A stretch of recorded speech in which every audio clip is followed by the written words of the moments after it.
नमस्कार, जोहार। मेरा नाम चितरंजन कुमार है और आप देख रहे हैं द भारत मित्र। देखिए, जेटेट की भाषा विवाद को सुलझाने के लिए सबसे पहले उच्च स्तरीय कमेटी बनाई गई। कमेटी में 5 सदस्यीय यह कमेटी थी, जिसमें पांचों मंत्री थे। कुमार, योगेंद्र प्रसाद, दीपिका पांडे सिंह, राधा कृष्ण किशोर और संजय यादव। ये 5 मंत्री इस कमेटी में थे। लेकिन इन पांचों मंत्री जो है 2 दफे बैठक हुई, लेकिन इस बैठक में इस पूरे मामले को, भाषा विवाद को नहीं सुलझा पाए। जबकि राधा कृष्ण किशोर, संजय यादव और दीपिका पांडे सिंह की मांग थी कि भोजपुरी, अंगिका और मगही को जेटेट की परीक्षा में शामिल करना चाहिए। वहीं दीपिका पांडे सिंह ने जो है इन भाषाओं को शामिल करने के लिए झारखंड के भी जो जनजातीय भाषाएं हैं, उनको भी शामिल कराने की मांग की कि उन भाषाओं को भी दरकिनार नहीं करना चाहिए। इन भाषाओं को भी शामिल करना चाहिए, ताकि ये कोई आरोप ना लगाए कि ये सिर्फ बिहार की भाषा या फिर जो बिहार में ज्यादा बोली जाती उन भाषाओं को लेकर ही इनकी मांग है। दीपिका पांडे सिंह ने उन मांगों को लेकर भी कई दफे पत्र लिखा और जब मामला सुलझा नहीं तब इसमें और 2 मंत्रियों को शामिल किया गया। यानी 5 सदस्यीय कमेटी से बढ़ाकर 7 सदस्यीय कमेटी की गई और 7 सदस्यीय कमेटी की जो है बैठक की गई। लेकिन इस 7 सदस्यीय कमेटी के पीछे की वजह हम आपको बताएंगे कि कैसे सरकार में कांग्रेस को कांग्रेस से ही काटा जा रहा है।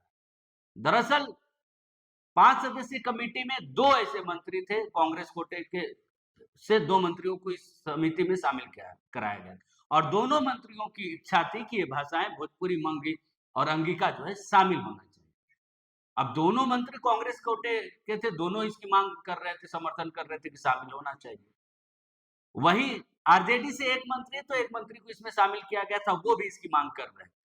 यानी 5 में से 3 जो है वो समर्थन कर रहे थे, 2 इसका विरोध कर रहे थे। ऐसे में जब तालमेल नहीं बैठा तो 2 लोगों को और शामिल किया गया। 2 जो है, एक कांग्रेस से शामिल कराया गया शिल्पी नेहा तिर्की और दूसरे झारखंड मुक्ति मोर्चा से हाफिजुल हसन, और इन दोनों का सुर जो है एक हो गया। यानी कि शिल्पी नेहा तिर्की और हाफिजुल हसन की ना है और ना से बड़ी वाली ना है कि ये भाषाएं शामिल नहीं होनी चाहिए। यानी कि विरोध में भोजपुरी, अंगिका और मगही के विरोध में अब संख्या हो गई 4 और समर्थन में 3। तो ये आंकड़ा आप समझ गए होंगे, समर्थन और विरोध का आंकड़ा। अब बताते कि कांग्रेस को कांग्रेस से कैसे काटा जाए। दरअसल कांग्रेस के 2 मंत्री इसमें शामिल कराए गए थे और दोनों का ही समर्थन था कि ये भाषाएं शामिल होनी चाहिए, क्योंकि एक पलामू से आते हैं, गोड्डा से आते हैं और इन दोनों ही जगह ये भाषा विवाद ज्यादा है, क्योंकि पलामू गढ़वा में भोजपुरी, मगही बोली जाती है, गोड्डा में अंगिका बोली जाती है। तो इनकी मांग थी, इनकी इच्छा थी कि ये भाषाएं शामिल हो। अब शिल्पी नेहा तिर्की को शामिल किया गया इसमें। जो शिल्पी नेहा तिर्की घोर इसका विरोध करती है कि इन भाषाओं को तो एकदम जगह नहीं दी जानी चाहिए, क्योंकि राज्य में नियोजन नीति ही नहीं है, तो इस आधार पर ही हम बाहरियों को रोक सकते हैं। दूसरे राज्य के जो आते हैं उनको हम रोक सकते हैं, क्योंकि हमारे पास दूसरा कोई आधार नहीं है रोकने का। हमारे पास मात्र भाषा ही एक ऐसा आधार है जिससे हम रोक सकते हैं। और यही बात हफीजुल हसन ने भी कहा कि जो भाषा बिहार में ही जो है रजिस्टर्ड नहीं, जो भाषा शामिल नहीं, उसको आप कैसे झारखंड में शामिल करा सकते हैं। यहाँ के छात्रों के साथ अन्याय हो।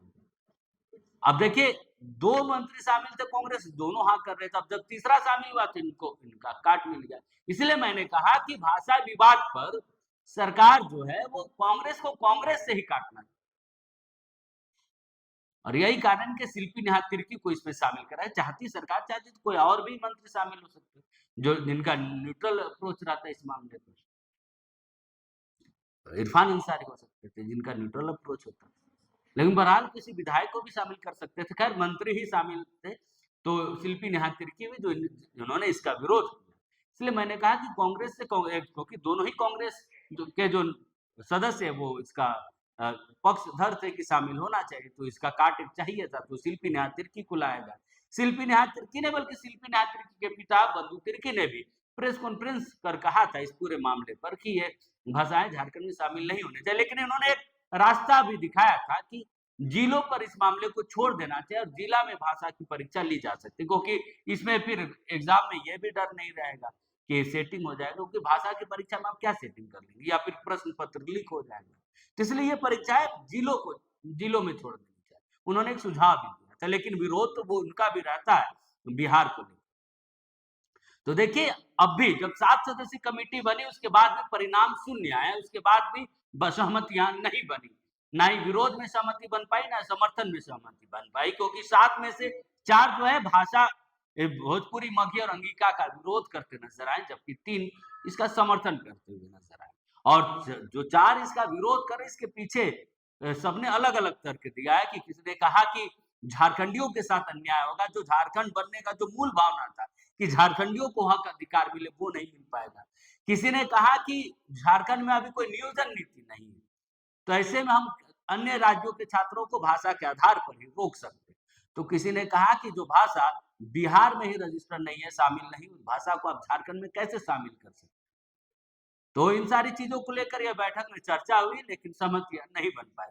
हालांकि जेटेट जो है, इस बार की जेटेट की परीक्षा में इनका सुझाव शामिल नहीं होगा। ये जेटेट जो नेक्स्ट जब जेटेट की परीक्षा होगी, उसके लिए समिति इतनी माथापेची कर रही है, उसके लिए बैठकों का दौर चल रहा है। बहरहाल अब देखना होगा कि 7 सदस्यीय कमेटी जो फाइनल रिपोर्ट तैयार करेगी, उस रिपोर्ट में क्या कुछ होता है और मुख्यमंत्री इस रिपोर्ट के आधार पर क्या फैसला लेते हैं। लेकिन बहरहाल जो है जेटेट की परीक्षा को लेकर जो भाषा विवाद चल रहा है, वो रुकने का नाम नहीं ले रहा है, बल्कि कांग्रेस को कांग्रेस से ही काटा जा रहा है और इसमें मंत्रियों के भी सुर अलग-अलग नजर आ रहे हैं। नमस्कार, जोहार।